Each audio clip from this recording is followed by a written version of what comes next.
Yo soy Miguel Viela, soy notario y vengo a moderar esta mesa al lado de ilustres juristas. Empezamos por don Francisco Pertíñez Vilches. Es profesor titular de Derecho Civil de la Universidad de Granada. Es uno de los protagonistas del debate científico sobre cláusulas abusivas. Estableció la vinculación entre transparencia y abusividad en su tesis doctoral, que luego siguió el Tribunal Supremo en sentencia sobre cláusula suelo. Ha publicado trabajos en multitud de revistas. Por ejemplo, los últimos que me constan, las consecuencias del incumplimiento de los deberes precontractuales de información y evaluación en la contratación de productos de inversión, improcedencia de la resolución por incumplimiento contractual, otras en relación a plataformas digitales. También en la materia que nos ocupa, como algunas notas sobre la sentencia del Tribunal de Justicia de la Unión Europea de 20 de diciembre del 2016 o hipoteca de divisas. Tiene trabajos en materia de protección de creación industrial e intelectual, derecho concursal, daños de la edificación, seguros. Vamos, un auténtico erudito del derecho civil. Ha participado en numerosas obras colectivas, los contratos del crédito inmobiliario, con transparencia material y transparencia documental en los contratos de préstamo hipotecario, o derecho contractual comparado, la nulidad de los contratos, entre muchos otros. Y ha escrito varios libros sobre la materia, como la cláusula abusiva por un defecto de transparencia. Igualmente, ha dirigido tesis doctorales. También tenemos a doña Loreto Carmen Matés Atué. Esta jovencísima investigadora ha trabajado como abogado y ha escrito artículos relativos a la relación abogado-cliente o al derecho al olvido, por ejemplo, que es el derecho al olvido, en el 2016. Ha participado en colaboraciones en obras colectivas, como la expresión manuscrita en relación a las cláusulas suelo en los préstamos hipotecarios, en los contratos de crédito inmobiliario, y ha publicado varios trabajos sobre cláusulas abusivas en préstamos hipotecarios para adquisición de vivienda. En la actualidad, es investigadora predoctoral del Gobierno de Aragón y está haciendo la tesis doctoral con María Teresa, lo que es aval de la calidad jurídica que atesora. Y he dejado para el final a don Alberto Lafuente Torralba, profesor de Derecho Procesal de la Universidad de Zaragoza, más que nada porque, aparte de su profusa labor de investigación y creativa, pues lo conozco. Entonces, ha sido compañero mío de clase y es extraordinario. Entonces, voy a glosar algún trabajo, pero básicamente es que yo lo tendría siempre de una conferencia, lo tendría siempre. A ustedes también, pero vamos a él, lo tendría siempre. Es extraordinario como persona, extraordinario trabajador y concienzudo, inteligente, tremendo. Ha escrito sobre el plazo extraordinario de la oposición fundada en cláusulas abusivas, los obstáculos para el examen de cláusulas abusivas en el proceso de ejecución, el nuevo e-comerce, comunidad de bienes y sociedad civil, el proceso civil ante el reto de un nuevo panorama socioeconómico, etc. Incluso escribió un libro en el que participé, Vivienda y crisis económica, trabajo dirigido también por María Teresa, con su parte, el control judicial de cláusulas abusivas en la ejecución hipotecaria. Por eso, pues ya sabes que es un honor estar aquí sentado contigo. Y, dado el problema informático, pues sí que les pediría a los ponentes que intentáramos estar dentro de los 20 minutos. Y a ver si nos da tiempo, va a ir justo, para hacer un tiempo de comentario, pues porque a las 6:15 tenemos la siguiente ponencia, pero vamos, lo intentaremos. Yo, por mi parte, en mi condición de notario, podré, si es el caso, nunca llegaré a la altura científica de los señores, pero sí desde el punto de vista práctico. Y sin más dilación, cedemos la palabra a don Francisco Pertíñez Vilches. Buenas tardes, muchas gracias. Voy a ser muy breve en el apartado de agradecimientos, pero no puedo dejar de dar las gracias a mi compañera Teresa Alonso, a mi compañera Esther Martínez por haberme invitado a este congreso, y las gracias, por supuesto, también al moderador, don Miguel Vela, por esta presentación fantástica que ha hecho de nosotros tres. Y es un auténtico placer también para mí compartir mesa con mis compañeros de mesa de hoy, a los que no conocía personalmente, pero de los que había leído muchísimas cosas y todas excelentes, sin lugar a dudas.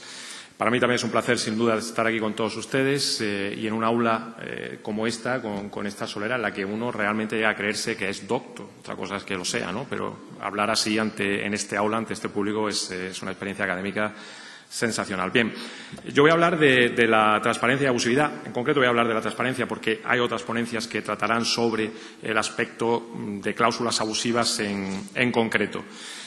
Bueno, como todos ustedes saben, en los últimos años, podemos decir que en el último lustro, hemos asistido en la jurisprudencia del Tribunal Supremo a una auténtica eclosión de sentencias que en contratos de préstamo hipotecario declaran nulas determinadas cláusulas. Esto quiere decir que antes no hubiera cláusulas abusivas, las había ya muchos años ahí. Lo que ocurre es que la Sala Primera del Tribunal Supremo, probablemente espoleada también por la jurisprudencia del Tribunal de Justicia de la Unión Europea, pues de una manera, hay que decir, por supuesto siempre con sus luces y sombras, con sus pasos en falso, pero en general de una manera decididamente valiente, ha decidido atajar el problema de las cláusulas abusivas en los contratos de préstamo hipotecario. Pero nos encontramos entre este tipo de cláusulas abusivas en dos grandes grupos, yo diría. Primero, las que tienen que ver con la transparencia, que serían las cláusulas relativas al precio del préstamo, es decir, al tipo de interés, a las comisiones y a cualquier otro tipo de elemento que incida en el coste del crédito, y que si son abusivas lo van a ser por un problema de falta de transparencia. Y por otro lado tenemos las cláusulas que serían abusivas per se, por su contenido objetivamente desequilibrado al margen de transparencia. Pues, por ejemplo, en este segundo grupo podríamos hablar de las cláusulas de intereses moratorios excesivos o de las cláusulas de vencimiento anticipado. Aquí no tiene, o de las cláusulas de gastos. Aquí no tiene ningún sentido en relación a este segundo tipo de cláusulas hablar o no de transparencia. Son abusivas con independencia de la información o no que se ha dado respecto de las mismas. El Tribunal Supremo elabora esta doctrina sobre el control de transparencia, insisto, de las cláusulas que se refieran al tipo de interés, al coste del crédito en general, diciendo que son abusivas aquellas que de manera subrepticia, eso subrayo, de manera subrepticia, alteran el precio, es decir, el tipo de interés en los contratos de préstamo, el precio que creía legítimamente haber pactado el cliente a partir de la información precontractual incorrecta que se le había dado. Decimos que subrayo de manera subrepticia porque aquí está el carácter abusivo de la cláusula, o la razón de su abusividad, en la falta de transparencia, en la sorpresa de su inclusión en el contrato. Pero claro, serían válidas, si son nulas por falta de transparencia, hay que colegir que serían válidas si se hubiese prestado la suficiente información o la suficiente transparencia. Aquí el Tribunal Supremo dice, ojo, cuando estamos hablando de cláusulas relativas al precio, no basta con que cumpla los requisitos de incorporación de las condiciones generales del contrato, que son exigibles para cualquier tipo de condición general, sea relativa al precio o no, es decir, que se haya hecho entrega de las mismas, que el documento en el que se contenga estén firmadas y que tenga una redacción clara y comprensible. Dice, no se trata de eso es el requisito mínimo que tiene que cumplir cualquier condición general para estar incorporada al contrato, sino que se trata de algo más, de lo que llama el segundo control de transparencia o la transparencia material. Se trata de que en la fase precontractual se haya prestado una información tal que permita al cliente, al prestatario, conocer la existencia de la cláusula, y no solamente la existencia de la cláusula, sino cuál es la incidencia que va a tener sobre el coste del crédito durante toda la vida del contrato. Esto es así, es decir, esta distinción entre control de transparencia relativo al precio y control de abusividad en general, no porque el Tribunal Supremo se lo haya sacado de la manga, no porque, como muy amablemente haya dicho el moderador, alguien en la doctrina nos lo hubiéramos dicho antes, sino que esto es así porque lo dice la Directiva de Cláusulas Abusivas. El artículo 4.2 de la Directiva 13/1993 dice que las cláusulas relativas al precio y a su relación con la contraprestación no serán abusivas siempre y cuando se redacten de manera clara y comprensible. La razón de ser de este precepto ya se dijo desde hace muchos años en la doctrina alemana, de la que deriva el precepto comunitario.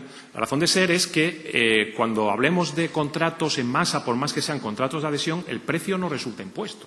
El precio no es impuesto porque el cliente, cuando selecciona un producto o un servicio, lo hace precisamente en atención al precio de su relación con la contraprestación. Por lo que en principio no va a ser abusivo. A nadie se le ocurriría, les digo yo a mis alumnos con un nivel jurídico todavía muy precario, de segundo de grado en Derecho, les digo, a nadie se le ocurre ir a los tribunales y pedir que se anule el precio de un BMW porque es muy caro. No, pues aquí estaremos ante lo mismo. A nadie se le ocurre ir a los tribunales, más allá del límite de la usura, anular el precio o el tipo de interés de un contrato de préstamo porque sea muy elevado, salvo el límite de la usura. De lo que se trata no es de que sea caro o barato, de lo que se trata es de que hay alguna cláusula que de manera subrepticia lo está alterando. Es verdad que este artículo 4.2 de la directiva dice que estas cláusulas relativas al precio no serán abusivas siempre y cuando sean claras y comprensibles. Por lo tanto, parecería que establece un deber de transparencia similar al de nuestros requisitos de incorporación. Pero esto también lo ha interpretado el Tribunal de Justicia de la Unión Europea desde una sentencia del 30 de abril de 2014, en el asunto Kassler, y muchas sentencias posteriores que han vuelto a tratar sobre la cuestión, en el sentido de que la transparencia necesaria para que las cláusulas relativas al precio fuesen válidas excede de la mera claridad y comprensibilidad gramatical. Lo que se requiere es que haya habido una información precontractual que permita el conocimiento por el consumidor medio de las consecuencias económicas derivadas a su cargo por el empleo de la cláusula. En esto podemos decir que el Tribunal Supremo Español se adelantó por unos cuantos meses, prácticamente por un año, al Tribunal de Justicia de la Unión Europea, porque este es el mismo criterio que había seguido el Tribunal Supremo Español en relación a la cláusula suelo de la sentencia 9 de mayo de 2013. Vamos ya al caso de las cláusulas suelo. Bueno, perdón, vamos a hacer primero una pequeña elencación, un elenco de cuáles son las cláusulas que habría que enjuiciar bajo este paradigma de la transparencia. Bueno, por supuesto, la cláusula suelo, las cláusulas que suponen la denominación de un préstamo hipotecario en divisas, las cláusulas sobre el IRPH, a pesar de que el Tribunal Supremo Español, con los matices que ahora diremos, haya dicho que estas cláusulas en principio son transparentes y son válidas. Una cláusula que suele estar en muchas escrituras de préstamo y que pasa inadvertida, que es la cláusula, podemos denominar 365-360 días. ¿Qué quiere decir esta cláusula? Pues que en la fórmula para el cálculo de los intereses nominales, la llamada fórmula del carrete, capital por tipo de interés por tiempo, es una división que en el numerador se utiliza un año natural de 365 días, mientras que en el denominador se utiliza el llamado año comercial de 360 días. Y esto no es inocuo, porque esto supone a la larga que se están pagando intereses cada año por 5 días de más. ¿De acuerdo? Yo entiendo que también es un problema de transparencia la cláusula relativa a la comisión de apertura. Cuando se pide un porcentaje de un 1%, un 0,5% al inicio de la relación crediticia, más que una auténtica comisión que esté retribuyendo servicios efectivamente prestados o gastos habidos, estamos ante una contraprestación que pide el banco por dar el préstamo y, por lo tanto, creo que habría que enjuiciarla en términos de transparencia. Y, sin embargo, no forma parte de este control de transparencia las cláusulas de imputación de gastos, que, en mi opinión, en principio sí deberían enjuiciarse bajo este paradigma, porque son cláusulas que influyen en el precio. Estamos hablando de los gastos notariales, de los gastos registrales, ya no de actos jurídicos documentados, etcétera. Pero si no se enjuician bajo la perspectiva de la transparencia y sean transparentes o no, van a ser abusivas, por lo menos cuando estemos hablando de gastos notariales y registrales, es porque, por decisión expresa del legislador español, el artículo 89.3 del texto refundido, dice que este tipo de cláusulas en los contratos, o sea, que son abusivas sin más, por lo tanto, sin vinculación a su transparencia o no, las cláusulas que impongan al consumidor gastos que por ley correspondiesen al empresario. Bien, vamos a decir alguna cosita sobre cada una de estas cláusulas. En relación a las cláusulas suelo, bueno, ya hemos dicho, no bastan los requisitos de incorporación, dice la primera doctrina, la que deriva de la sentencia 9 de mayo de 2013, que se necesita un perfecto conocimiento de la cláusula y su incidencia sobre el coste del crédito, pero la cuestión es, ¿y esto cómo se hace? Bueno, pues aquí el Tribunal Supremo dice no hay reglas, no hay normas concretas para llegar a este resultado y lo único que hace es dictar una serie de parámetros que dice que son a título orientativo. Esa es la primera crítica que se puede hacer a esta doctrina, la doctrina del control de transparencia, que puede decirse que es la falta de seguridad jurídica, porque cuando se trata de definir en positivo cuáles son los deberes de información que tienen que satisfacer las entidades financieras para que las cláusulas en cuestión sean válidas, el Tribunal Supremo no acierta a definirlos, simplemente da parámetros orientativos, entre los cuales, pues algunos, yo pienso que demasiado exigentes. Por ejemplo, exige que antes de la realización del préstamo hubiera habido simulaciones en distintos escenarios previsibles para que se viera cuál sería el efecto de la cláusula suelo en caso de descenso del tipo de interés, que se le hubiera proporcionado ofertas comparativas de crédito que no contuviese cláusula suelo. Incluso llega a decir esta sentencia que se le hubiese dado una información sobre la evolución previsible del Euribor. Bueno, nadie tenía una bola de cristal. Quizá lo que se le debería haber dado es información sobre la evolución pasada del Euribor. Para saber que si hay un suelo del 3%, si el Euribor no ha sido infrecuente que haya estado por debajo de ese 3%, pues la cláusula suelo se activaría con relativa frecuencia, ¿no? En cualquier caso, eran parámetros muy exigentes y se incide siempre en que no es suficiente para superar este control de transparencia la lectura o advertencia del notario sobre la existencia de la cláusula. Porque se dice, es que este no es el momento para informar, aquí ya está todo hecho en el momento de llegar a la notaría, la información tenía que haber sido antes. También se dice expresamente en todas estas sentencias que aquí aparecen reflejadas que tampoco hubiera sido suficiente con la entrega de la oferta vinculante que exigía la orden ministerial del 5 de mayo de 1994, que ha estado vigente hasta 2011, en la que había que hacer una mención expresa a la existencia de la cláusula suelo, porque eso puede implicar que el cliente conozca que hay una cláusula suelo en el contrato, pero no que pudiese valorar la incidencia o las consecuencias económicas de la misma durante la vida del contrato. Se sigue diciendo, por esta jurisprudencia tradicional sobre la cláusula suelo, que es indiferente la condición subjetiva del prestatario. Es decir, da igual que sea abogado Da igual, llevando los casos al extremo, que sea registrador de la propiedad, hasta que sea consumidor, evidentemente.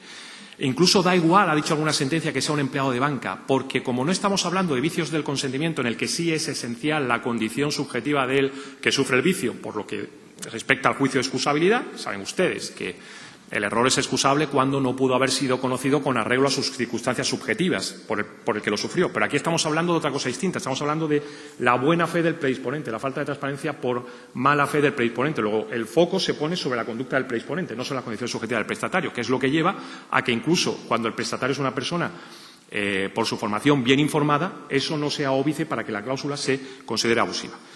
Entonces, esto ha conllevado que en la práctica son abusivas prácticamente todas las cláusulas suelo en contratos con consumidores. Lo excepcional es lo contrario.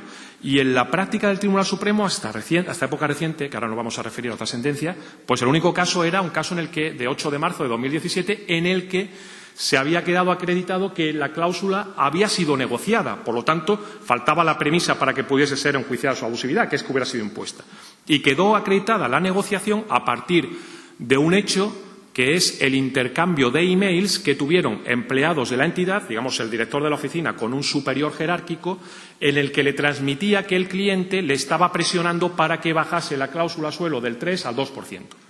Ese email hace prueba de la existencia de negociación, es decir, que si la cláusula finalmente fue del 2 y no del 3, como había sido la tónica general en esa entidad, es porque había habido una negociación. Luego, ni tan siquiera se puede enjuiciar su carácter abusivo porque falta la premisa de que hubiese sido negociada. Pero más allá de esos casos, era muy difícil que una cláusula suelo pudiese declararse válida, porque el Tribunal Supremo había impuesto requisitos de transparencia que estaban muy por encima de lo que exigía la propia normativa sobre transparencia bancaria y prácticamente inalcanzables, no ahora, sino en el momento en el que se realizaron los contratos que actualmente se están enjuiciando. Lo que yo pregunto ahora, ¿hay algún cambio de paradigma en el Tribunal Supremo? Yo creo que sí. Yo creo que sí está habiendo un cambio de paradigma. Un paso atrás, si me permiten un retanqueo. Lo noto muy claramente en una sentencia de 1 de diciembre de 2017. Se dice que la cláusula suelo es válida por el hecho de que está incluida no solamente en la oferta vinculante, sino en un documento precontractual, en la oferta provisional de préstamo firmado por el cliente. Pero aquí ya no se habla de simulaciones, de ofertas comparativas o explicaciones acerca de la evolución previsible del Euribor. Sentencia esta que considera válida la cláusula suelo.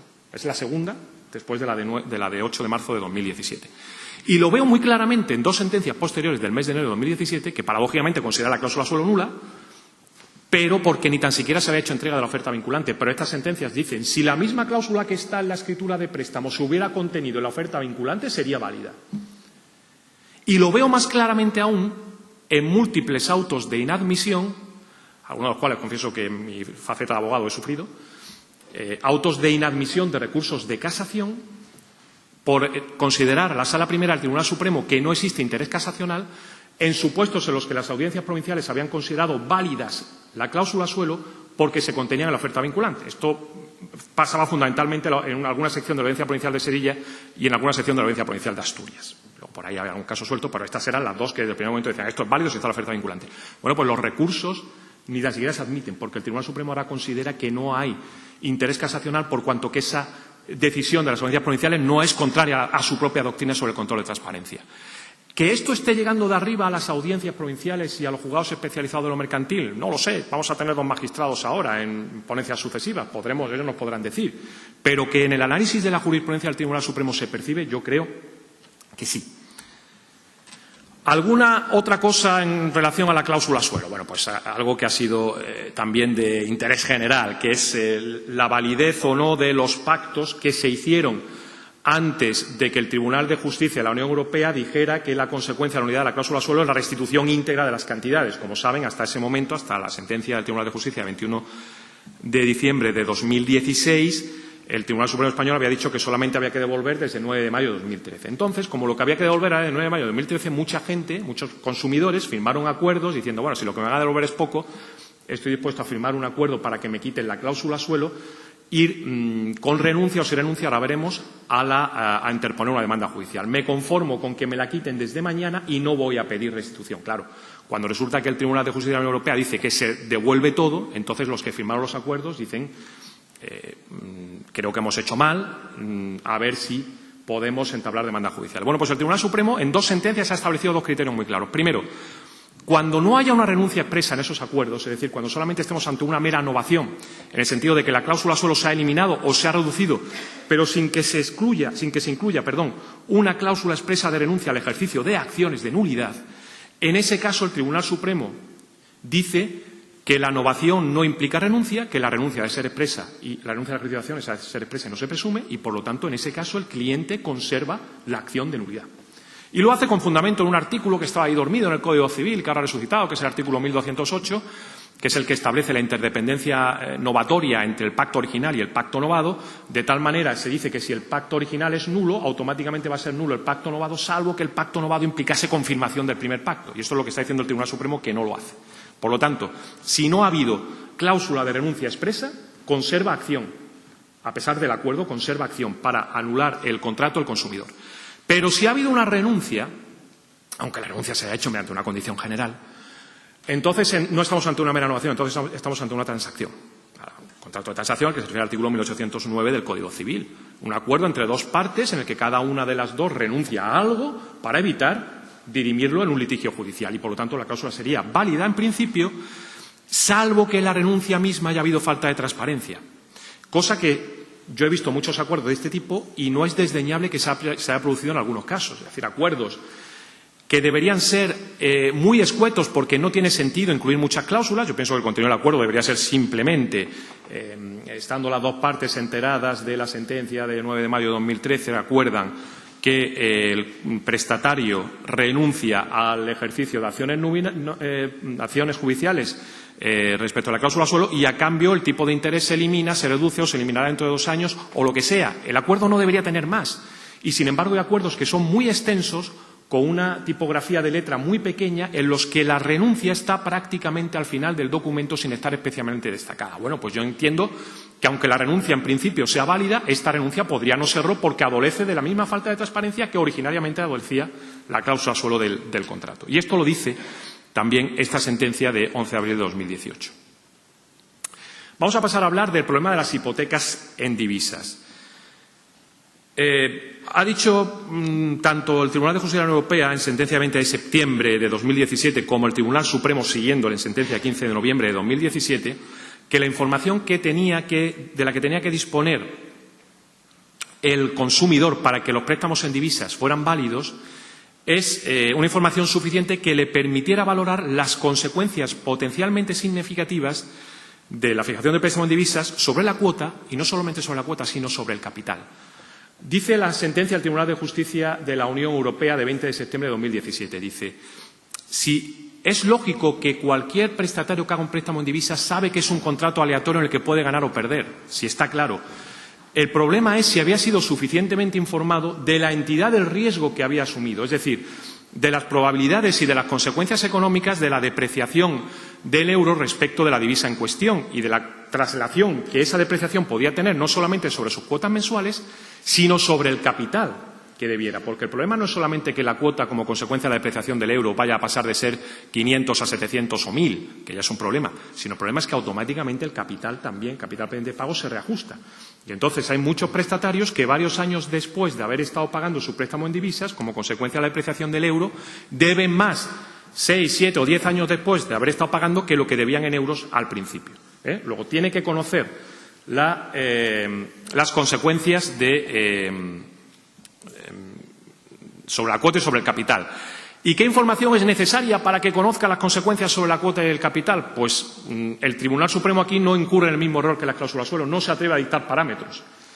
Simplemente dice que en el caso concreto, como no se había entregado la oferta vinculante, la cláusula en cuestión es abusiva. Pero si nos atenemos a lo que está diciendo la Directiva sobre préstamos inmobiliarios, sobre crédito inmobiliario, la Directiva 17/2014, se exige en esta directiva, que puede servirnos como referencia, que se incluya un ejemplo representativo en términos cuantitativos de cómo incidiría sobre la cuota y sobre el capital una depreciación de la divisa del 20%. Eso pienso que sería un buen parámetro para establecer la información necesaria. Voy sintetizando porque me están diciendo que termine. Voy a terminar solamente con 2 cosas. Primero, en relación a los préstamos IRPH. ¿Qué ha dicho? Doy por hecho que todo el mundo sabe lo que es un préstamo IRPH, porque si no, en explicármelo se va a los 2 minutos que muy educadamente el moderador me ha dicho que hay. ¿Qué ha dicho el Tribunal Supremo en relación? Primero, no voy a explicar qué son los préstamos IRPH, pero sí hay una consecuencia de su método de cálculo. Esto, créanme que es así. Los préstamos IRPH, por su propia metodología de cálculo, siempre este índice va a ser superior al Euribor, por su propia metodología de cálculo. Esto no es una cuestión azarosa, no es una cuestión de evolución de los mercados, siempre va a ser superior al Euribor. Porque para que el IRPH, que es el tipo medio de los préstamos a 3 años que se den en cada momento, fuese inferior al Euribor, tendría que darse una circunstancia tan insólita como que en cada momento se estuviesen dando préstamos con un diferencial negativo. Porque el diferencial que se le suma al Euribor es lo que hace que el IRPH, como tipo medio, sea siempre superior al Euribor. Entonces, la cuestión que tenemos que plantearnos es, ¿sabe un cliente, sabe un prestatario que concierta un préstamo con índice IRPH, que el préstamo que está concertado, que ese índice es superior y siempre va a ser superior al Euribor? Esa es la pregunta. Yo quiero ilustrarlo con una anécdota. Un compañero mío, catedrático de Derecho Civil, y buen catedrático de Derecho Civil sin duda, me dijo, oye, mira, revísame la hipoteca porque creo que tengo una cláusula suelo. Se la reviso y no tenía una cláusula suelo, tenía una cláusula IRPH. Y se lo explico y dice, ¿eso qué es?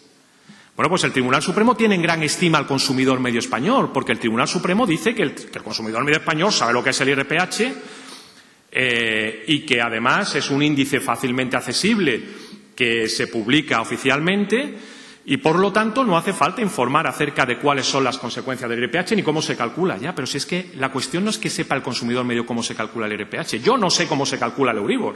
Si lo importante es que sepa algo tan sencillo como que ese índice históricamente ha sido y siempre va a ser superior al Euribor, para lo cual bastaría con algunos gráficos comparativos, que era lo que se le pedía que decidiera el Tribunal Supremo si era necesario o no. Me atrevo a decir que si el Tribunal Supremo no ha considerado nula la cláusula sobre IRPH, probablemente, aquí solamente se puede hablar de conjeturas, pero probablemente sea por un vértigo a las consecuencias. ¿Cuáles son las consecuencias de la nulidad IRPH? Bueno, hay que remontarse, voy a ser muy breve, hay que remontarse a una doctrina del Tribunal de Justicia de la Unión Europea que dice que cuando una cláusula es nula por abusiva no se puede moderar. Por lo tanto, no se puede hacer algo muy razonable que sería, si tenemos IRPH más 1%, cambiémoslos a Euribor más 1% desde el principio del préstamo y compensamos. No se puede hacer. Luego, si no se puede integrar, la única consecuencia es que el préstamo se queda como un préstamo sin interés, que en derecho español son válidos. Entonces, probablemente el vértigo sea el de dejar un 11 y pico % de los préstamos existentes en el mercado hipotecario español como préstamos sin interés. La consecuencia económica sería mucho mayor incluso que la de la institución de las cláusulas suelo. Y probablemente esta consecuencia económica haya pesado en la valoración sobre el carácter transparente o no de la cláusula. Termino simplemente con una idea. ¿Hay algún viso de cambio en la doctrina sobre el control de transparencia? Puede haberlo. ¿Por qué? Porque, tal y como se aplica por el Tribunal Supremo Español, basta con que la cláusula no supere el filtro de transparencia para que, si además provoca una alteración subrepticia del precio, una alteración del precio, ya sea abusiva. No se exige nada más. No se exige que el precio resultante como consecuencia de la cláusula no transparente sea caro o sea barato. Pero el Tribunal de Justicia de la Unión Europea está diciendo lo contrario. Lo dice una sentencia de 26 de enero de 2017, la que se refería a esa cláusula que hemos dicho al principio de 360 días, y dice, no, para que la cláusula sea abusiva, aparte de no transparente, hay que tener en cuenta si el efecto de la cláusula sobre el tipo de interés nominal determina que este préstamo sea más caro que los tipos de préstamo medios que se estaban concediendo en ese momento. Esto podría cambiar, si el Tribunal Supremo acogiese esta doctrina del Tribunal de Justicia de la Unión Europea, podría cambiar el paradigma sobre el que se están jugando actualmente las cláusulas por falta de transparencia. Bien, perdón al procurador porque me he pasado 7 minutos desde que me ha puesto el cartel de los 20. Muchas gracias por su atención.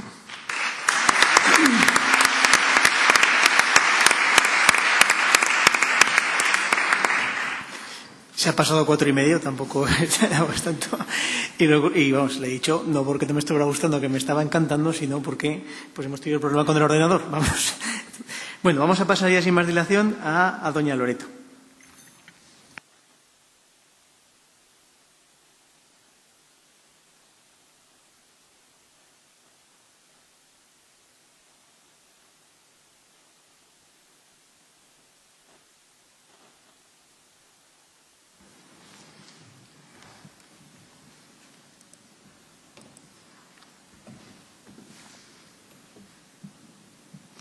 Bueno, en primer lugar, quiero agradecer a la profesora Alonso y a la profesora Hernández sus esfuerzos en la presentación, en la dirección de este congreso, al profesor Pertíñez, por la brillante exposición que me ha precedido, y también a Miguel Viela por la amable presentación que me ha realizado. Mi ponencia se va a dividir en 3 bloques. Inicialmente comentaré qué es lo que se entiende por una cláusula de gastos hipotecarios y la normativa aplicable. En segundo lugar, trataré de hacer una perspectiva jurisprudencial de la nulidad de la cláusula desde la sentencia de 23 de diciembre del 2015 del Tribunal Supremo hasta las sentencias de 15 de marzo del 2018 y, por último, intentaré abordar el fundamento jurídico de la nulidad de la cláusula. Comenzando con el tema de la cláusula de gastos a cargo de la parte prestataria, hay que señalar que en la mayoría de los contratos hipotecarios existe una cláusula bajo diferentes rúbricas por las que se imputan todo tipo de gastos presentes y futuros del préstamo hipotecario, y que además esa redacción, dependiendo del tipo, o sea, de la entidad bancaria de la que se trate, pues tiene mayor o menor extensión. No obstante, todas ellas tienen en común una cosa, que consiste en que se transmiten todos los gastos derivados no solo de la preparación, sino también de la formalización y de la inscripción del préstamo hipotecario. Este tipo de cláusulas de gastos hipotecarios tienen la consideración de condición general de la contratación, puesto que, conforme al artículo 1 de la Ley de Condiciones Generales de la Contratación, concurren los requisitos de contractualidad, predisposición, imposición y generalidad. Ello implica que resulte de aplicación la Ley de Condiciones Generales de la Contratación y que sobre las mismas puedan efectuarse un control de incorporación de la cláusula. Además, si el prestatario tuviera la condición de consumidor, conforme al artículo 3 del texto refundido de la Ley de Consumidores, le resultaría de aplicación esta norma legal y, además, supondría un control de incorporación de contenido de la cláusula. Entrando ya en el segundo bloque de la ponencia, pretendemos hacer una perspectiva jurisprudencial de la nulidad de la cláusula de gastos hipotecarios. Inicialmente, la sentencia de 23 de diciembre del 2015 inició la veda de este tipo de reclamaciones judiciales al considerar que la cláusula de gastos hipotecarios resultaba nula conforme al artículo 89.3, apartado A y apartado C del texto refundido de la Ley de Consumidores. Luego abordaremos el fundamento de la nulidad. Y se pronunciaba en concreto sobre los aranceles notariales y registrales, considerándolos que eran abusivos conforme al artículo 89.3 del texto refundido de la Ley de Consumidores. Consideran que ello se hace en beneficio de la entidad prestamista, y que además existe una normativa reglamentaria que, si le resultara, aplicándola, permitiría realizar una distribución equitativa de dichos gastos. Por otro lado, también entiende que es abusiva la repercusión de los impuestos. Luego veremos que esta cuestión ha sido matizada posteriormente en las sentencias de 15 de marzo del 2018, pero inicialmente la consideraron abusiva. No consideraron abusiva, por el contrario, la repercusión del seguro de daños, por entender que se trataba de una obligación legal de conformidad con el artículo 8 de la Ley 2/1981 y 14 de la Ley de Contratos de Seguros. Y en cuanto a los gastos preprocesales y procesales, se consideraron igualmente que estos eran abusivos porque entendían que eran contrarias o infringían normas de orden público de conformidad con el artículo 86 del texto refundido de la Ley de Consumidores y 8 de la Ley de Condiciones Generales de la Contratación.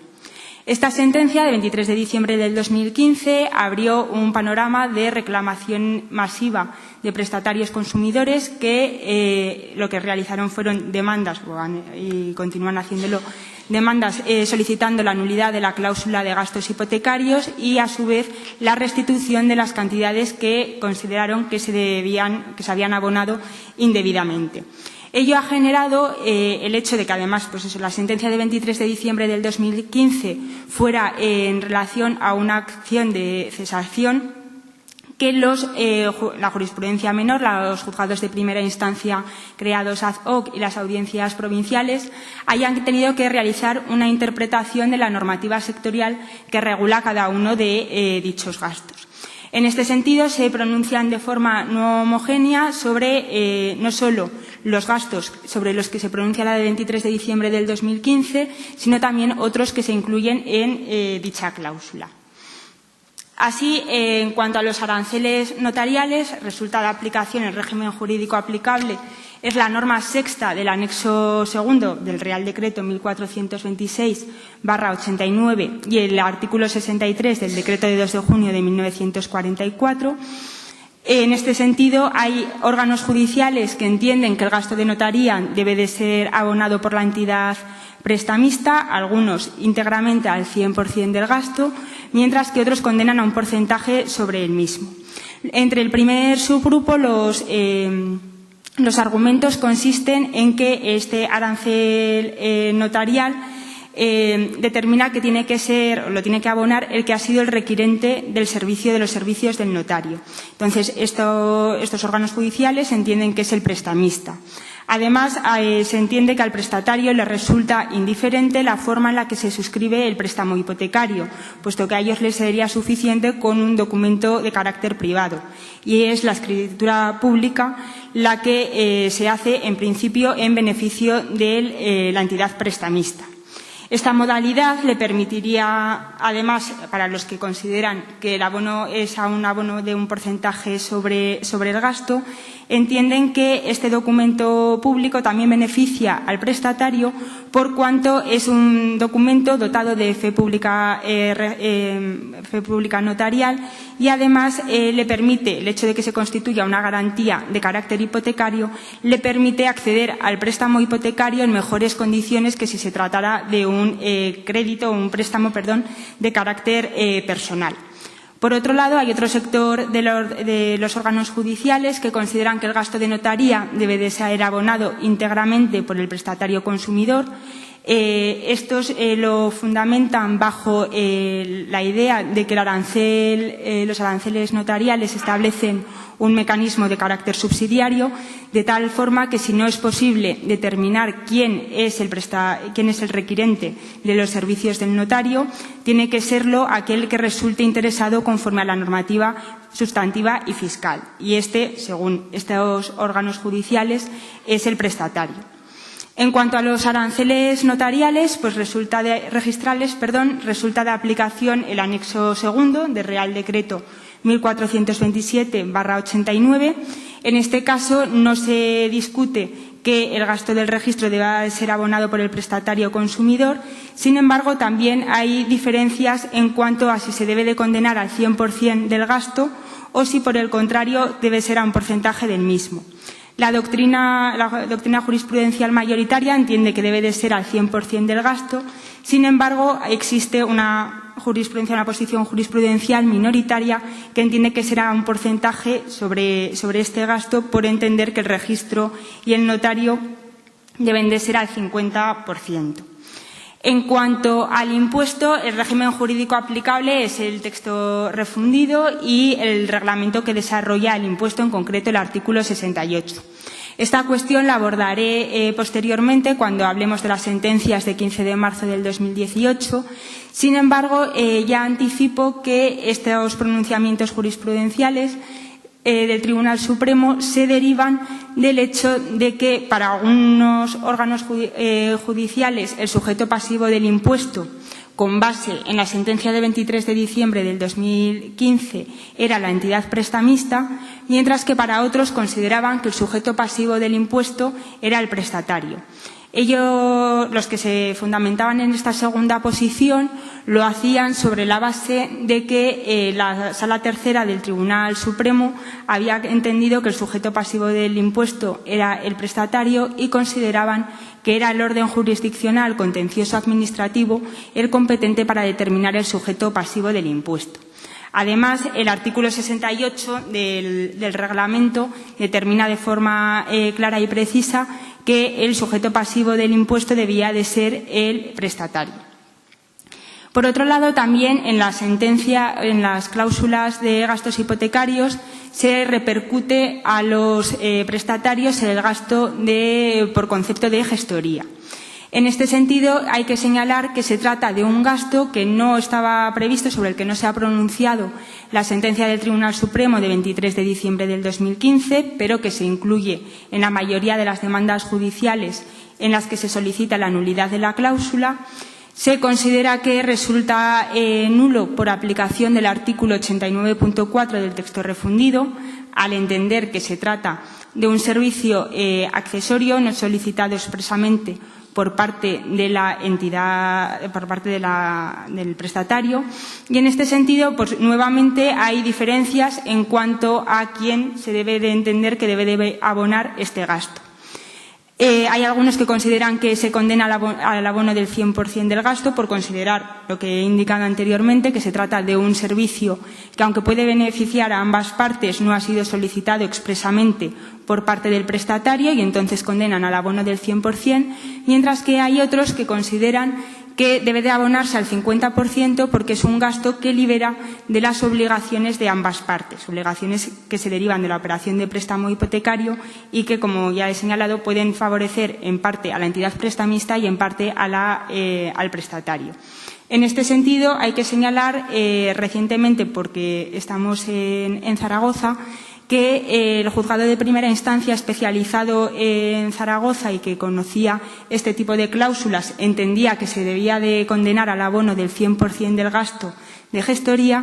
Sin embargo, tras la sentencia de la Audiencia Provincial de Zaragoza de 26 de febrero del 2018, la Audiencia Provincial considera que se debe de abonar al 50% porque libera a ambas partes de los trámites que se obligan de la operación, que se derivan de la operación, y por tanto las sentencias de este juzgado especializado han modificado su criterio y entienden que resulta razonable lo señalado por la Audiencia Provincial y actualmente solo condena a la entidad prestamista el abono del 50% de este gasto. Por último, también tenemos que tener en cuenta los gastos de esa tasación. Se trata también, como se ha indicado respecto al de gestoría, de un gasto sobre el que no se ha pronunciado el Tribunal Supremo. El régimen jurídico aplicable, hay que destacar que no prevé a quién le corresponde el gasto. El artículo 7.1 de la Ley 12/1981 sí que exige el tema de la tasación a los efectos de que luego se pueda inmovilizar esos préstamos. Y el artículo 40 del Real Decreto Ley 6/2000 lo que señalan es que se permite elegir al prestatario el tasador. Se trata este gasto, a diferencia de los anteriores, de un gasto de naturaleza precontractual.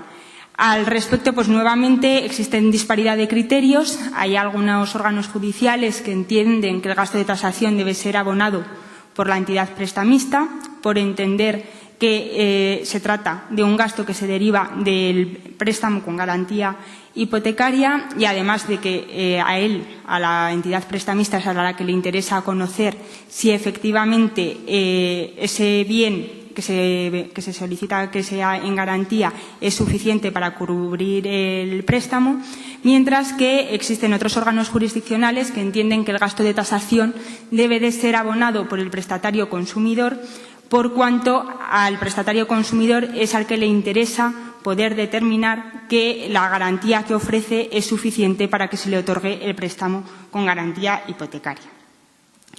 Volviendo, para acabar con esta perspectiva jurisprudencial de la nulidad de la cláusula de gastos, hay que aludir a las sentencias del Tribunal Supremo de 15 de marzo del 2018, en concreto la número 147 y la número 148.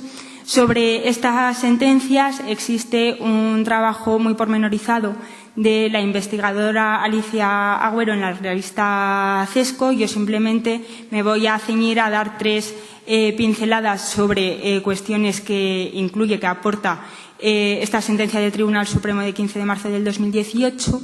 La primera de ellas es que si se ha indicado que en la sentencia de 23 de diciembre del 2015 la nulidad de la cláusula era por aplicación del artículo 89.3, en las sentencias del Tribunal Supremo de 15 de marzo del 2018 el Alto Tribunal da un paso más y señala que es por analogía, que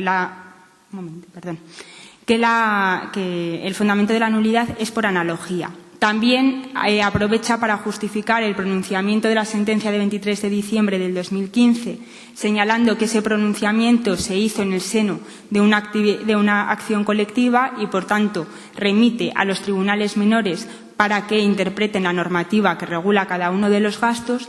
Y luego, en lo que a estos efectos nos interesa, que es el fondo del asunto, considera que la mayor parte de los gastos de la carga económica del impuesto de actos jurídicos documentados corresponde al prestatario y entiende simplemente que se excepciona de esta carga al prestatario aquellas cantidades cobradas por la expedición de copias cuya cuantía, según indica el propio tribunal, tiene una escasa incidencia económica. Señalado esta perspectiva global sobre la nulidad de la cláusula, paso al último bloque de mi intervención, que es el fundamento de la nulidad de la cláusula de gastos. Inicialmente ya os he señalado que la sentencia de 23 de diciembre del 2015 fundamenta la nulidad de la cláusula conforme a los artículos 89.3 A y C del texto refundido de la Ley de Consumidores. Sobre este fundamento se elevaron distintas voces críticas, como por ejemplo la del profesor Pertíñez, también la profesora Moreno Torres o el profesor Marín López, porque se trata de unos artículos, las letras en concreto están previstas para la compraventa de vivienda, no para el préstamo hipotecario. El Tribunal Supremo, como ya se ha indicado, aprovecha las sentencias del Tribunal, las sentencias de 15 de marzo del 2018 para señalar que se hace por una aplicación analógica de las normas. Con anterioridad a que se dictaran estas resoluciones, ya Marín López había indicado que no procedería a realizar una interpretación analógica de este precepto porque no se dan los requisitos exigidos por el artículo 4 para este tipo de aplicación. En este sentido, hay que señalar que se exige solo para la compraventa de viviendas y no hay una laguna legal que deba de ser suplida. Entonces, nos obligamos a plantearnos si realmente esta cláusula de gastos resulta o no resulta abusiva.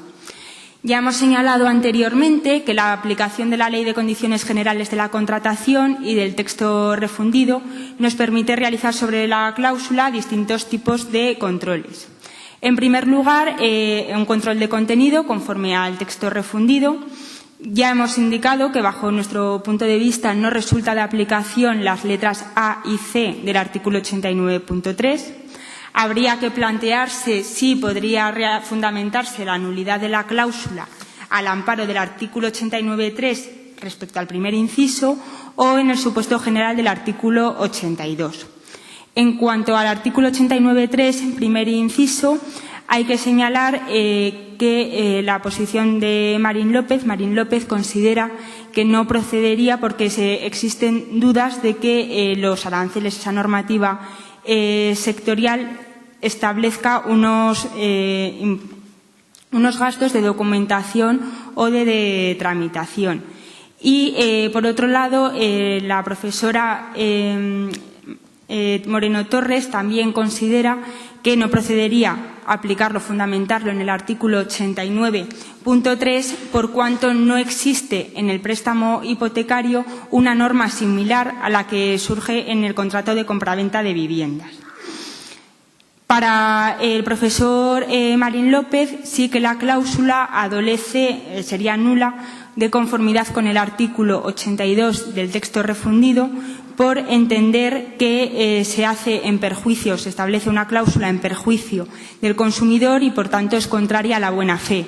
No comparte esta opinión la profesora Moreno Torres porque entiende que este uso de imputación de la cláusula de gastos hipotecarios resulta muy extendido, no existe una normativa legal que fundamente esta determinación, esta imposición, y, por tanto, considera que simplemente a través de la cláusula lo que se hace es proporcionar claridad respecto a quién va a resultar ser obligado al pago. Señalando la posibilidad de realizar un control de incorporación conforme a la Ley de Condiciones Generales de la Contratación, señalamos que la cláusula debería de ser clara, transparente, concreta y sencilla.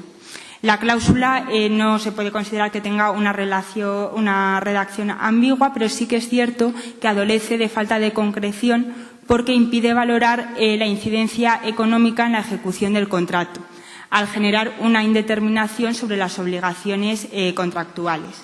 Este es el fundamento de la nulidad defendido por la profesora Moreno Torres. Para ella no es abusiva, o sea, es abusiva no por nula, o sea, es nula, no por ser abusiva, sino por entenderse no incorporada al contrato. Y ello nos permite establecer dos ventajas fundamentales. La primera de ellas es que se podría aplicar este control de incorporación a cualquier tipo de cláusula, es decir, no solo respecto a prestatarios consumidores, y por otro lado no nos obligaría a ver las circunstancias concurrentes en cada caso concreto. Por último, tenemos la posibilidad de reconducir a través de un control de transparencia material. Sobre esta cuestión nos ha hablado el profesor Pertíñez Vílchez, es la posición que defiende este autor. Este control de transparencia material se hace al amparo de una construcción doctrinal y jurisprudencial conforme al artículo 4.2 de la Directiva 93/13. Solo es aplicable a contratos de consumidores conforme a las sentencias del Tribunal Supremo, entre otras, de 30 de enero del 2017. Y se ampara un poco el profesor en el sentido de considerar que si las órdenes ministeriales del año 2011 y también la precedente de 5 de mayo de 1994 prevén la posibilidad de que se tenga que informar a los consumidores de la repercusión de este tipo de gastos con mayor o menor concreción, eso imposibilitaría que efectivamente se fuera una cláusula que fuera abusiva por razón de su contenido. Finalmente, ya en conclusiones, bajo mi punto de vista, esta cláusula no resulta abusiva por razón de su contenido, sí porque adolece de una falta de concreción. La redacción de la cláusula es muy genérica, no se determina qué concretos gastos deben de ser objeto de imputación a los consumidores y en qué cuantía aproximada. Y ante este panorama, la única opción que tiene a futuro el legislador es mejorar la concreción de esta cláusula a través de una reforma legislativa que permita mejorar la transparencia bancaria. Así, el proyecto de ley reguladora de los contratos de crédito inmobiliario exige o determina que a partir de que entre en vigor esta ley, si los vaivenes políticos nos lo permiten, puesto que también hay que esta ley transpone la Directiva 2014/17, con al menos 7 días de antelación se tiene que informar a los consumidores de los gastos asociados a la firma del contrato, especificando aproximadamente cuál es la cuantía de los mismos. De esta forma, con esta regulación se pretende garantizar al prestatario que tenga a su disposición información necesaria que le permita conocer la carga económica y jurídica de la operación de la cláusula de gastos hipotecarios y del préstamo en su totalidad, y de modo que, bajo mi punto de vista, a partir de la aprobación de esta norma, la cláusula ya no adolecería de falta de concreción ni de transparencia si se han cumplido estas exigencias legales. Muchas gracias por su atención.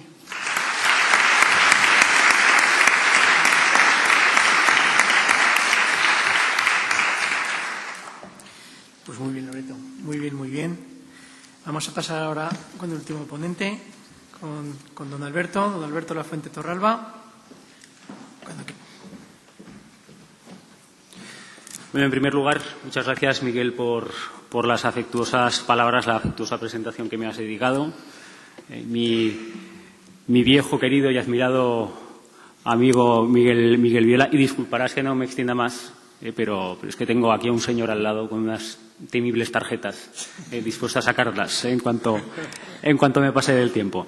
Bueno, también quería, por supuesto, dedicar pues un sincero reconocimiento a las profesoras Maite Alonso y Esther Hernández por todo el tiempo y el esfuerzo que han dedicado, todos los desvelos que han dedicado a la organización de este congreso. y también por la coordinación del equipo del trabajo, del cual tengo el honor y la suerte de formar parte. Muchas gracias una vez más por haber contado conmigo. Bien, dicho esto, la verdad es que me ha tocado ocupar un lugar o una posición bastante delicada en el plantel de ponentes de esta tarde. Estoy ubicado entre el profesor Pertíñez, una autoridad más que reconocida del derecho civil, referencia ineludible para cualquiera que se acerque, para cualquiera de los que nos hemos acercado a este tema de la transparencia contractual y las cláusulas abusivas. Y, por otra parte, mi compañera Loret, investigadora brillante donde las haya, cuya carrera está dando sus primeros y más que notables y prometedores frutos. Yo carezco tanto de la excelencia acreditada del primero como del ímpetu juvenil de la segunda, lo cual me convierte en una especie, no sé, una especie de figurilla gris, ¿no? Ahí relegada al mundo de las sombras. Pero bueno, doy por concluido este ejercicio de autocompasión, les pido disculpas, y comienzo con el tema de mi ponencia. Según nos dice el programa, les voy a hablar de medidas urgentes de protección de consumidores en materia de cláusula suelo. Bien, este título nos abre varios frentes que tenemos que ir abordando. En primer lugar, hay que ver qué es lo que ha desencadenado esa necesidad de adoptar medidas de protección para los consumidores que tienen una cláusula suelo en sus contratos. En segundo lugar, habrá que ver cuáles son esas medidas de protección. Y, en tercer lugar, tendremos que determinar si esas medidas están cumpliendo con esa sedicente finalidad protectora, o más bien se trata de regalos envenenados para los sufridos consumidores. Es decir, se trata de encarar ese problema tan básico en el análisis de cualquier norma, que es el de su eficacia. Con lo cual, vamos a ir por partes. Primero, ¿de dónde surge la necesidad de adoptar medidas urgentes de protección en materia de cláusula suelo? Pues, naturalmente, de la sentencia del Tribunal de Justicia de la Unión Europea de 21 de diciembre de 2016, caso Gutiérrez Naranjo. Todos o la mayoría de los aquí presentes sabemos qué hizo esta sentencia. Declaró que nuestro Tribunal Supremo, en su sentencia de 9 de mayo de 2013 y otras que la siguieron, se equivocó al limitar en el tiempo los efectos de la nulidad de la cláusula suelo, en el caso de que ésta fuera o no fuera transparente. Declaró también que esa limitación era contraria al derecho de la Unión y que, por tanto, las entidades financieras están obligadas a devolver todo lo percibido al amparo de las cláusulas suelo no transparentes desde el inicio de la relación contractual y no solamente los cobros posteriores a mayo de 2013. Declaró que los Estados miembros tienen que garantizar que el consumidor no quede vinculado por la cláusula abusiva. Y eso significa que la cláusula debe desaparecer y han de removerse todos sus efectos como si ésta jamás hubiera existido.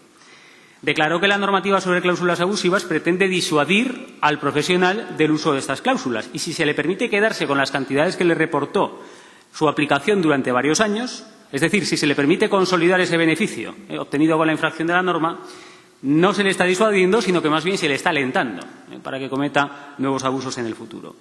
Y, finalmente, declaró que el Tribunal Supremo, nuestro Tribunal Supremo, no era quien para limitar los efectos de la nulidad invocando la buena fe y los riesgos para el orden público y económico, porque eso es algo que solo puede hacer el Tribunal de Justicia de la Unión Europea. En otras palabras, lo que dijo es que, al limitar la retroactividad del fallo anulatorio, nuestro Tribunal Supremo usurpó una potestad que únicamente le corresponde a la Corte de Luxemburgo. Bien, una vez conocida la sentencia de Gutiérrez Naranjo, sus ondas sísmicas no se hicieron esperar. Nuestros poderes públicos tuvieron que vérselas con un panorama que, de manera eufemística, podríamos decir que era poco halagüeño. Unas cantidades a devolver cifradas en 4.200 millones de euros, según estimaciones del Banco de España. Cientos de miles de deudores hipotecarios afectados. Una avalancha de acciones judiciales fraguándose en el horizonte y el más que seguro colapso de unos tribunales que estaban ya situados en los límites de su capacidad de trabajo. Estos eran los problemas con los que había que lidiar y ahora toca ver qué medidas se han emprendido para hacerles frente. A este respecto, el Estado español elaboró un plan de choque estructurado en dos niveles a modo de trincheras escalonadas. En el primer nivel operaría el mecanismo de reclamación extrajudicial previsto en el Real Decreto 1/2017 de medidas urgentes de protección de los consumidores en materia de cláusula suelo, que el Gobierno aprobó apenas un mes después de conocerse el pronunciamiento del Tribunal de Justicia. En la exposición de motivos de esta norma, este mecanismo aparece definido como un cauce que facilite a los consumidores la posibilidad de llegar a acuerdos con las entidades financieras con las que tienen suscrito un contrato de préstamo hipotecario, a fin de solucionar las controversias que puedan suscitarse como consecuencia de la sentencia Gutiérrez Naranjo. Parece como que el problema lo hubiera creado esta sentencia, ¿verdad? En fin, en definitiva, y siguiendo con la exposición de motivos, se trata de habilitar un cauce sencillo, ordenado y gratuito de carácter voluntario para el consumidor, orientado, y cito textualmente, a que vea restablecido su derecho en el plazo más breve posible, evitándole tener que agotar un proceso judicial que se dilate en el tiempo. Paralelamente, se alude a la necesidad de atajar el más que previsible aumento de la litigiosidad que la sentencia Gutiérrez Naranjo auguraba, desviando ese cúmulo de asuntos del sistema judicial y evitando la incidencia negativa que ese trabajo extra podía tener en nuestros tribunales, básicamente por la importante hemorragia que podía suponer para el presupuesto de la justicia, la dilatación de los procedimientos, etcétera, etcétera. Por lo tanto, la ágil y adecuada satisfacción de los consumidores y la minimización del impacto en la Administración de Justicia eran las dos grandes promesas que encerraba este decreto ley.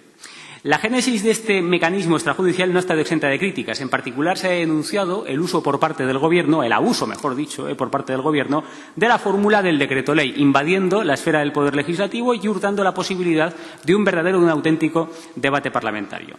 Y debo decir que coincido con estas críticas. A mi juicio es muy dudoso que en este caso concurriera la extraordinaria y urgente necesidad que, como sabemos, es presupuesto habilitante de todo decreto ley. Se diría que al Gobierno la sentencia del Tribunal de Justicia le cogió por sorpresa, como si hubiera surgido de la nada, como si le hubiera atacado con nocturnidad y alevosía. De ahí que tuviera que echar mano de esa potestad legislativa absolutamente excepcional que tiene, prevista solo para casos de urgencia, dado lo imprevisible del huracán Gutiérrez Naranjo y la imposibilidad material de preparar una ley como Dios manda, con tiempo para estudiarla y debatirla. Pues bien, hay que decir que todo esto es falso. La sentencia Gutiérrez Naranjo, fíjense, sale a finales del año 2016, pero las cuestiones perjudiciales de las que trae causa son de principios del 2015. Hasta esa fecha se remontan las dudas sobre la conformidad de la doctrina del Tribunal Supremo con el derecho comunitario. Y, por lo tanto, hasta esa fecha se refunda, o mejor dicho, se remonta la fundada previsión de que algo como lo que ha pasado podía acabar pasando. Casi 2 años. Estamos hablando de casi 2 años. Estamos diciendo que en 2 años no ha habido tiempo de estudiar, de discutir opciones, de anticiparse, que no ha habido más remedio que legislar a golpe de decreto apresuradamente y sin reflexión de ningún tipo. Por otra parte, nuestro Tribunal Constitucional tiene dicho que para dictar un decreto ley el Ejecutivo tiene que justificar que la urgencia del caso es incompatible con los tiempos que requiere el procedimiento parlamentario de elaboración de leyes. Sin embargo, hay que decir que nuestro Parlamento es extraordinariamente rápido cuando quiere. Fíjense que nada menos que una reforma constitucional, la que introdujo el principio de estabilidad presupuestaria en el artículo 135 de nuestra Carta Magna, se tramitó y aprobó en apenas un mes. En apenas un mes. ¿Entendía acaso nuestro ya defenestrado Gobierno que un asunto mucho menos complejo que una reforma constitucional, como es la aprobación de un sencillísimo procedimiento de reclamación extrajudicial, no podía ser tramitado por el Parlamento en un plazo igual o incluso más breve? No sé, yo creo que esto revela muy poca confianza, ¿no?, en la capacidad resolutiva de nuestras instituciones democráticas. En definitiva, en este caso, como en tantos otros, la figura del decreto ley se ha usado de manera extralimitada y, por lo tanto, ilegítima. La crisis económica ha funcionado durante demasiado tiempo como la coartada de un Estado legislativo de excepción, en la que el Gobierno sustituye al Parlamento como creador de leyes, con el consiguiente déficit democrático que esto supone. Y lo peor es que esa ausencia de debate se nota, se refleja en la calidad técnica, o mejor dicho, en la falta de calidad técnica de las normas, como sucede con este decreto ley en materia de cláusula suelo que estamos analizando. Bien, ¿puede decirse que este mecanismo extrajudicial, este primer freno a la litigiosidad derivada de la cláusula suelo, ha funcionado? Pues a la luz de los datos disponibles podemos decir que en muy escasa medida ha funcionado. Según el primer informe de la Comisión de Seguimiento prevista en el Decreto Ley 1/2017, los informes son semestrales, se supone que dentro de poco, a lo largo de este mes, conoceremos el segundo. Como les digo, según este primer informe, hasta el 30 de septiembre del año 2017 se formularon un total de 1.052.789 reclamaciones. De ellas han terminado en acuerdo 395.000, lo que constituye un 37,5% del total. 37,5%. El resto o han sido inadmitidas, la mayor parte han sido inadmitidas, o han sido desestimadas. Es decir, que más o menos 4 de cada 10 reclamaciones que se tramitan a través de este procedimiento extrajudicial acaban en acuerdo. Nos encontramos, por tanto, ante una elevada cifra de reclamaciones que no han sido atendidas en la vía extrajudicial diseñada por el decreto ley y que, derribado este primer dique de contención, están llegando en sucesivas oleadas al sistema judicial. Y de esta forma llegamos a la segunda fase o nivel de ese plan de choque ideado por nuestros poderes públicos para hacer frente al tsunami de la sentencia Gutiérrez Naranjo. Ese segundo nivel consistió en acondicionar la planta judicial para recibir y resolver en un plazo razonable el ingente número de demandas que, por el motivo que fuera, no hubieran hallado satisfacción a través del procedimiento extrajudicial. Ese acondicionamiento, ¿cómo se hizo? Pues mediante la especialización de medio centenar de juzgados de primera instancia, uno por provincia, para que conocieran en exclusiva de todas las demandas sobre condiciones generales en préstamos hipotecarios concertados con personas físicas. Surgen así los popularmente conocidos como juzgados de cláusula suelo, aunque, como vemos, no solo son de cláusula suelo. Su radio de acción es más amplio, en general conocen de otras condiciones generales que están dando bastante que hacer a los tribunales, pues como pueda ser la de vencimiento anticipado o la de formalización de la hipoteca, gastos de formalización de la hipoteca, que acaba de analizar mi compañera. Esa especialización se ha efectuado por la vía del artículo 98 de la Ley Orgánica del Poder Judicial a través de dos acuerdos de la Comisión Permanente del Consejo General del Poder Judicial, de 25 de mayo y 28 de diciembre de 2017, respectivamente. Por lo tanto, la concentración de todas las demandas relativas a cláusula suelo en unos pocos órganos se ha considerado que es la solución idónea para despachar toda esta litigiosidad masificada. Sin entrar ahora en el acierto de esta medida, a nadie se le escapa que ha sido un desastre absoluto. Ha sido un desastre sin paliativos, como todo el mundo podía prever. Bueno, todo el mundo menos el Consejo General del Poder Judicial. Parece que fue el único que no lo veía. Como les digo, sin entrar en esto, lo que sí quiero destacar es que esta especialización revela una política judicial errática, amnésica, una política judicial seriamente desnortada que hace andar a jueces y justiciables como si de patos sin cabeza se tratara. Fíjense, antes de 2015, de las acciones individuales en materia de condiciones generales de la contratación, conocían ya unos juzgados verdaderamente especializados, es decir, ocupados por auténticos jueces especialistas en las materias objeto de su competencia. ¿Qué juzgados eran esos? Los juzgados de lo mercantil. Juzgados de lo mercantil con demarcación provincial, como ya sabemos.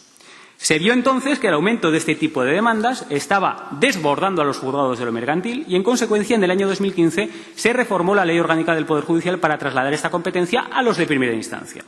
Como los juzgados de primera instancia son mucho más numerosos que los de lo mercantil y además están geográficamente más repartidos, porque su demarcación es el partido judicial, se confiaba en que de este modo se podría de alguna manera suavizar o diluir el impacto de ese incremento de la litigiosidad en materia de cláusulas abusivas.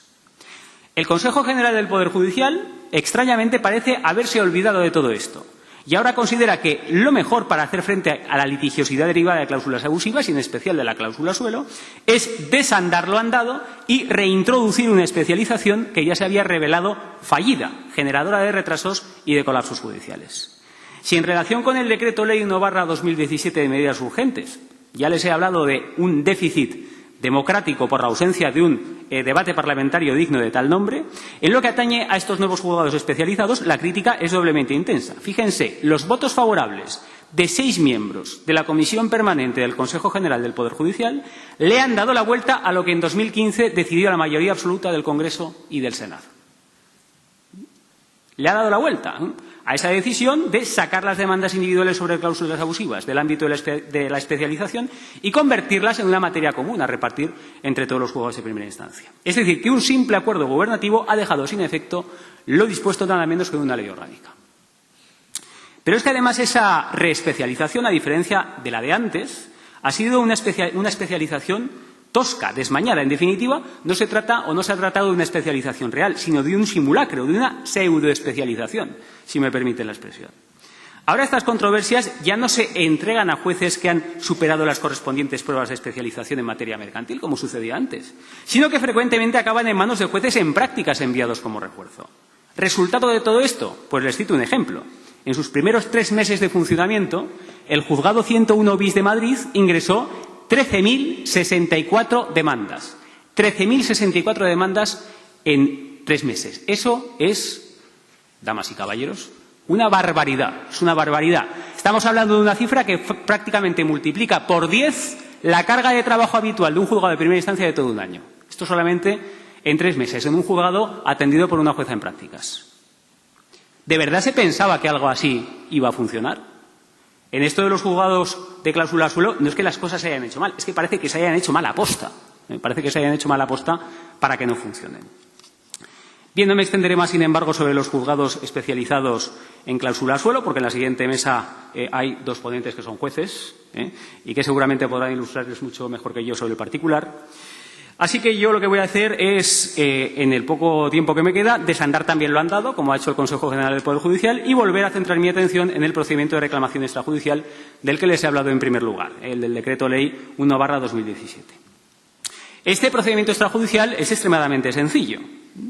Se configura como un mecanismo voluntario para el consumidor e imperativo de atender para la entidad financiera. ¿Y en qué consiste? Simplemente el consumidor, previamente informado por la entidad de la existencia del procedimiento, ha de presentar ante ésta una reclamación. A continuación, la entidad procede al estudio de la reclamación, sin que en ese ínterin el consumidor pueda demandarla ante los tribunales. Si lo hace, el proceso judicial quedará suspendido hasta que la reclamación se resuelva o hasta que se agote el plazo para hacerlo. ¿Cuál es ese plazo? Pues el plazo máximo para resolver la reclamación es de 3 meses. En ese plazo máximo de 3 meses, la entidad financiera tiene que dar una respuesta. Si entiende procedente la devolución, en ese caso, ha de presentarle al consumidor un cálculo desglosando las cantidades a devolver. Y si el consumidor acepta esa oferta, entonces perfecto. Si no la acepta, por considerar que se le debe más, entonces el procedimiento extrajudicial termina y el consumidor no tendrá más remedio que instar la tutela de sus derechos ante los tribunales.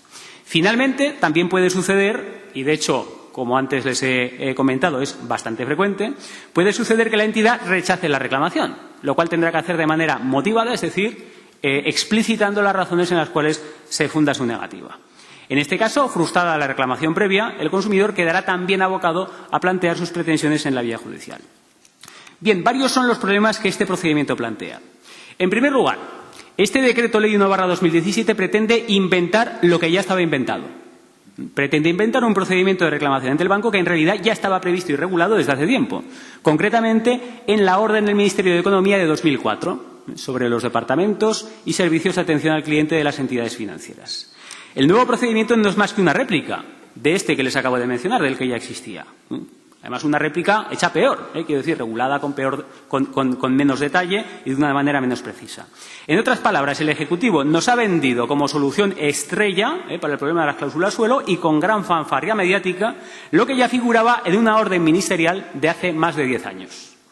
Al comparar ambos procedimientos, vemos que los únicos aspectos diferenciales, los únicos aspectos verdaderamente originales del nuevo procedimiento son 3. El primero, que alarga el tiempo máximo del que dispone la entidad para resolver la reclamación. De los 2 meses que figuran en la orden ministerial, pasamos a los 3 del Decreto Ley. Segunda novedad, impide al consumidor, en tanto se sustancia la reclamación previa, el ejercicio de acciones judiciales contra su banco. Esto es algo que no preveía, como es lógico, la orden ministerial.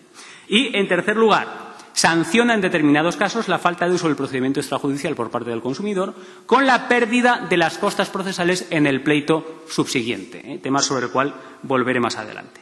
Llegados a este punto, habría que preguntarse cuál es esa protección que el rótulo del Decreto Ley promete a los consumidores, teniendo en cuenta que el procedimiento que dice crear ya existía con anterioridad y que las únicas novedades que incorpora no favorecen al consumidor, sino a la entidad financiera, dándole mayor plazo para resolver, poniéndola temporalmente a cubierto de acciones judiciales y abaratándole en algunos casos el coste del litigio. Este, como les digo, es el primer problema que plantea. El segundo problema es que es un procedimiento netamente escorado hacia la parte fuerte del contrato, pues deja en sus exclusivas manos, en las exclusivas manos de la entidad financiera, el diseño, tramitación y resolución del procedimiento de reclamación extrajudicial. Al no existir aquí un tercero neutral que se sitúe interpartes y que actúe como balanza equilibradora, el mismo esquema bajo el cual se produjo la predisposición de la cláusula sospechosa, ya lo saben, asimetría informativa, superior capacidad negociadora del banco, etcétera, etcétera, ese mismo esquema se reproduce ahora en el cauce extrajudicial. Es decir, que el Estado, quién sabe por qué, ha decidido delegar en la propia entidad a la que se imputa el abuso la función de dilucidar si éste ha existido y cuáles han de ser sus consecuencias, señalando en cuánto cifra el daño patrimonial que ella misma ha infligido. Y tercer problema que plantea el decreto ley es que contiene algunas previsiones que son dudosamente compatibles con el derecho comunitario. Y aquí tengo que traer nuevamente a colación el tema de las costas, sobre las cuales este decreto ley introduce en su artículo 4 una regulación ad hoc, una regulación que modifica, en perjuicio del consumidor, entiendo yo, lo establecido en la Ley de Enjuiciamiento Civil. Me voy a centrar en especial en el apartado segundo de este artículo 4. Una previsión especial en materia de costas para los casos de allanamiento de la entidad financiera. Nos dice este artículo 4.2 del decreto ley que si el consumidor demanda directamente a la entidad ante los tribunales, sin presentar previamente la reclamación extrajudicial, y la entidad se allana antes de contestar a la demanda, se entenderá que no concurre en ella mala fe procesal. Esto significa que la entidad se va a librar de la condena en costas y que el consumidor tendrá que pechar con los gastos de su defensa. Se presume, parece que con carácter iuris et de iure, la buena fe de la entidad financiera y se responsabiliza al consumidor por precipitarse en el ejercicio de la acción, sin haber agotado previamente el cauce del decreto ley. Es verdad que la regulación de las costas pertenece a la autonomía procesal de los Estados miembros y que aquí, en principio, no se puede meter la Unión Europea. Sin embargo, también es cierto que esta autonomía procesal de los Estados miembros está limitada por dos principios. Por una parte, el principio de equivalencia, es decir, la regulación procesal no puede ser más desventajosa para las reclamaciones fundadas en derecho comunitario que para las fundadas en derecho interno. Y, por otra parte, el principio de efectividad, es decir, que esa regulación procesal no puede estar articulada de tal manera que haga imposible o excesivamente difícil el ejercicio de los derechos conferidos por el ordenamiento europeo. ¿Se respetan en este caso dichos principios? Y termino enseguida. ¿Se respetan? Pues yo creo que no. Rápidamente les digo el porqué.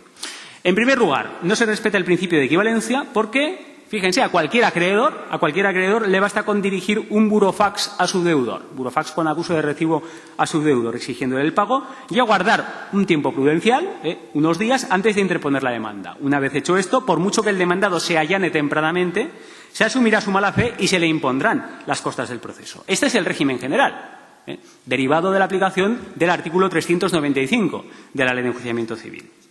Sin embargo, si ese acreedor es un consumidor cuyo contrato de préstamo incluye una cláusula suelo, la situación cambia. A ese consumidor no le basta con mandar un burofax y esperar algunos días para asegurarse la recuperación de las costas, sino que tiene que seguir los trámites establecidos por su banco y quedarse esperando 3 meses hasta que se resuelva la reclamación previa.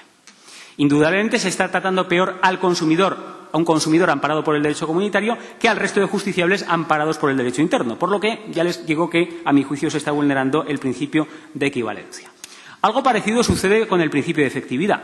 Fíjense, a este respecto hay una sentencia reciente de nuestro Tribunal Supremo que viene muy a cuento. Me refiero a la sentencia de nuestro alto tribunal de 4 de julio de 2017. Esta sentencia ha identificado el estrecho vínculo que existe entre el principio de efectividad y la regla del vencimiento objetivo que preside nuestro sistema de costas procesales. Dice el Tribunal Supremo que este criterio del vencimiento es el que en mayor medida facilita el efectivo restablecimiento de la situación de hecho y de derecho en la que el consumidor se encontraría si no hubiera existido la cláusula abusiva. Según el alto tribunal, las salvedades a ese principio general del vencimiento suponen en sí mismas un obstáculo al principio de efectividad. Y además pueden producir un efecto disuasorio inverso, desincentivando a los consumidores a la hora de promover litigios de cuantía moderada. Por eso entiendo que este artículo 4.2 del decreto ley, en cuanto introduce esas salvedades al criterio del vencimiento en perjuicio del consumidor y le dificulta que pueda quedar indemne pese a haber vencido el pleito, suscita serias objeciones desde el punto de vista del principio de efectividad. Me ha quedado en el tintero un problema, que la verdad es que me encanta, que es el de la cosa juzgada. Claro, tengan en cuenta que se ha aplicado durante mucho tiempo en la doctrina de la retroactividad limitada del Tribunal Supremo y durante ese tiempo pues tenemos muchas sentencias firmes que limitan en el tiempo los efectos de la nulidad. Claro, ¿qué pasa con estos consumidores? Pues parece que han caído en el cepo, disculpen la expresión, han caído en el cepo de la cosa juzgada. No podrán beneficiarse entonces de las medidas de protección a las que estoy aludiendo. La mayoría entiende que no. Yo, por mi parte, creo que sí que puede haber algún atisbo de esperanza. Pero bueno, no quiero aburrirles, que ya he visto algún bostezo un poco alarmante. Y nada más, si quieren plantear ese tema ahora en el debate, que no sé si habrá debate, pues muy gustosamente entraré al trapo. Muchas gracias por su atención.